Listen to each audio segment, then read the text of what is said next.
بکال پھیلا دیں گے ان کچنز کا، یہ جو میلز آن ویلز یعنی کہ ٹرکوں کے اوپر کچنز ہوں گے، اور یہ پھر سارے علاقوں کو کور کریں گے جدھر سب سے زیادہ غربت ہے اور جدھر بچے غریب فیملیز بھوکا سوتی ہیں رات کو۔ میں آپ کو صرف اس کے پیچھے ایک فلسفہ پہلے بتا دوں۔ دیکھیں، فلسفہ یہ ہے کہ برکت تو اللہ کی آتی ہے، نعمتیں تو اس کی طرف سے آتی ہیں، کوشش انسان کی ہوتی ہے۔ میں یہ چاہتا تھا کہ ہمارے ملک میں جو گورنمنٹ کے اندر لوگ ہوں، جو ہمارے وزیر ہوں، وزیر اعلیٰ ہوں، ان سب کے اندر یہ احساس ہو کہ ان کی جو سب سے بڑی ذمہ داری ہے حکومت میں آنے کے بعد، وہ اس طبقے کی ہے جو کہ غریب طبقہ ہے۔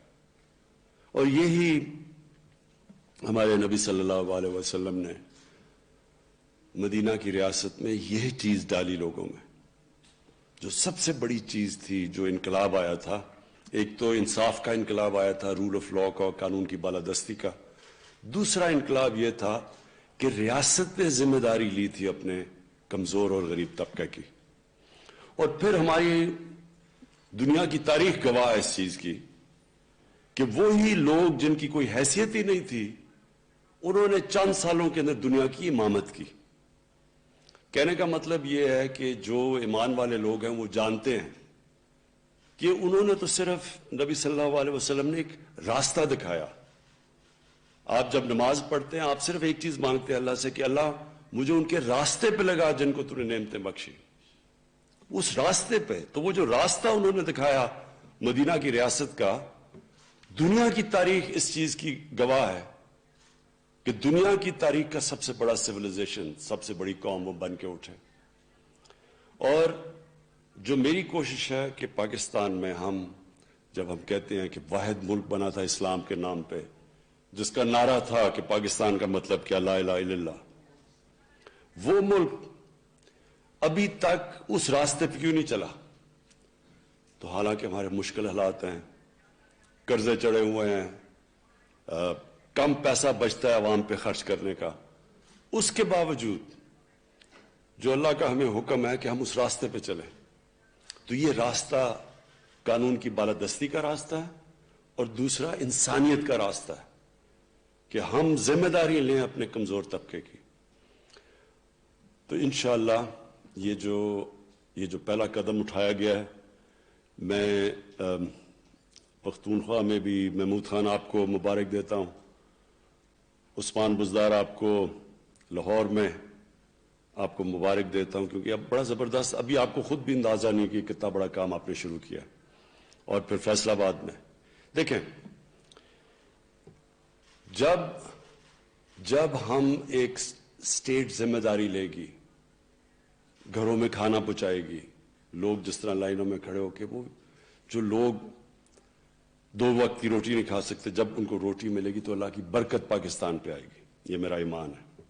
اور جب اللہ کی برکت آتی ہے، پھر ہم نے دیکھا کہ وہ عرب جن کی حیثیت کوئی نہیں تھی، جس طرح وہ چند سالوں کے اندر کھڑے ہوئے، تو پاکستان بھی انشاءاللہ کھڑا ہوگا۔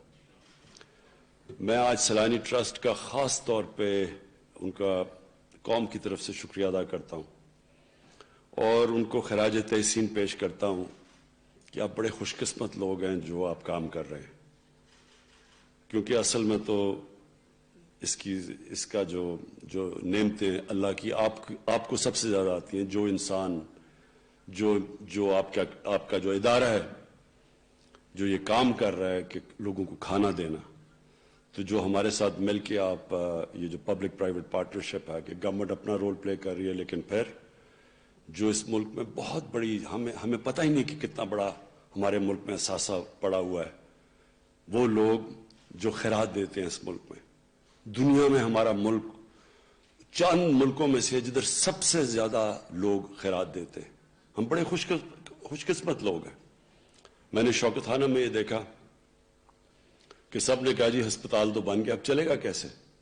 کینسر ہاسپٹل کو چلانا بہت خرچہ ہے، اور پھر کینسر کے ہسپتال میں 70% مریضوں کا مفت علاج کرنا، یہ تو دنیا میں کہیں نہیں ہوتا۔ تو سب نے مجھے کہا کہ یہ نہیں چلے گا۔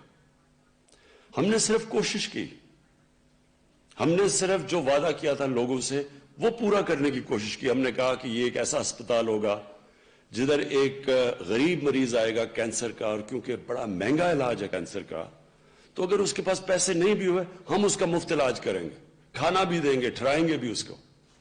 تو بڑی سب نے کہا کہ یہ ہو ہی نہیں سکتا. بڑے ڈاکٹرز نے مجھے کہا کہ یہ ہو بھی نہیں سکتا. لوگوں نے کہا کہ یہ ناممکن چیز ہے. اور جو پہلا ہمارا چیف ایگزیکٹو آیا وہ 3 مہینے کے بعد چھوڑ گیا.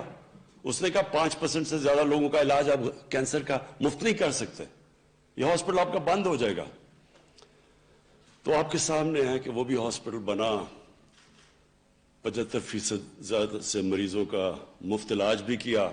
دوسرا ہاسپٹل بھی کھڑا ہو گیا پشاور میں, اور تیسرا بننے جا رہا ہے کراچی میں. اور اب تک آپ کو حیرت ہوگی کہ جو 70 کروڑ میں ہاسپٹل بنا تھا, اور یہ میں اب بات کر رہا ہوں آج سے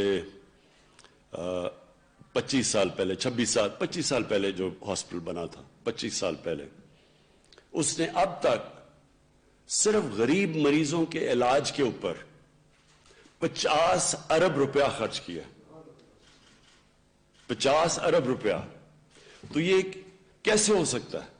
کوئی میرے سے پوچھتا کہ کیا میرے پاس کوئی مارکیٹنگ ڈیزائن ہے, کوئی طریقہ ہے, کیسے یہ پیسے اکٹھے ہوں گے؟ یہ قوم نے پیسہ دیا, انہی لوگوں نے ہسپتال بنایا بھی, چلایا بھی, دوسرا بھی بنا دیا پشاور میں, تیسرا بننے جا رہا ہے کراچی میں. اور یہ یاد رکھیں کینسر کا ہاسپٹل بہت مشکل ہوتا ہے کیونکہ اس کا علاج بہت مہنگا ہے, اس کی ڈائگنوسٹک فیسلٹیز بہت مہنگی ہیں, کیپٹل انٹینسو ہے وہ, تو اس کو چلا سکتی ہے یہ قوم. تو انشاءاللہ یہ جو ہمارے سارے ملک میں لوگوں کو کھانا دیں گے اور یہ دیکھیں گے کوئی بھوکا نہ سوئے, اس کے اوپر اسی طرح اللہ کی برکت آئے گی. اور انشاءاللہ میں آگے دیکھ رہا ہوں کہ یہ پورا ایک جال پھیلے گا ملک میں. میں اور بھی جو پروگرامز ہیں ہمارے, یہ پاکستان میں پہلی دفعہ ہوئے ہیں.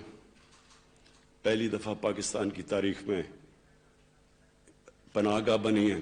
لوگ سڑکوں پہ سوتے تھے, بیچارے مزدور آتے تھے, اگر ان کو دہاڑی نہ ملے وہ نہ کرایہ دے سکتے تھے, نہ گھر پیسے بھیج سکتے تھے بیوی بچوں کو. تو ان مزدوروں کے لیے پناہ گاہ بن گئی ہیں, ان کو وہاں کھانا بھی ملتا ہے, وہ سوتے بھی ہیں, نہاتے بھی ہیں, محنت بھی کرتے ہیں, اور آ کے پھر اگر دہاڑی نہیں ملی تو کم از کم وہ جو پیسہ بچتا ہے وہ جو بھی پیسہ وہ گھر تو بھیج سکتے ہیں. اس لیے یہ بھی ایک ہمارا, اور انشاءاللہ یہ بھی ہمارا پلان ہے کہ سارے پاکستان کے ان علاقوں میں جدھر مزدوری زیادہ ہے, باہر سے آتے ہیں لوگ مزدوری کرنے, ہر جگہ کے اوپر ہماری پناہ گاہ بنی ہو. اور پھر جو مجھے سب سے زیادہ خوشی ہے کہ 2 صوبوں کے اندر جو ہمارے نیچے ہیں, اور اسلام آباد جو کہ ہماری میری گورنمنٹ کے نیچے ہے, ان میں ہم پہلی دفعہ اس ملک کی تاریخ میں ہیلتھ انشورنس دے رہے ہیں.